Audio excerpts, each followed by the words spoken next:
Let's revise internal energy. Now, internal energy we need to know for GCSE physics and combined science is made up of two things.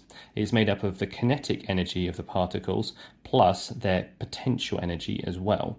So when we talk about internal energy, we've got to mention either of these things and they're all properties of their particles. So in this question, we've got a Bunsen burner and it's heating up some water. It says, explain how the internal energy of water changes as it's heated from 20 to 25 degrees. So basically getting hotter. So the first thing to note is when things get hotter, particles in a gas or a liquid or a solid are going to move more. If they're moving more, that means they're going to have a higher kinetic energy. So it's this one that's going to change.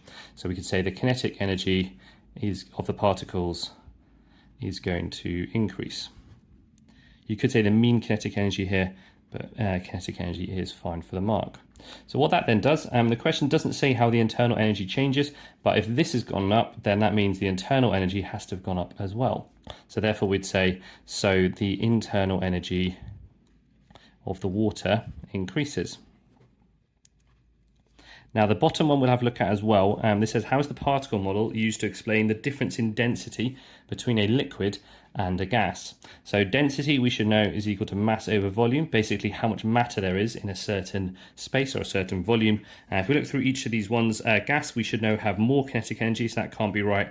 Particles of gas have more potential energy than a liquid. That is the correct answer here. So basically the further apart they are, they have a greater potential energy than if they are closer together, like in a liquid or a solid. And it's kind of the opposite of the kinetic energy equation.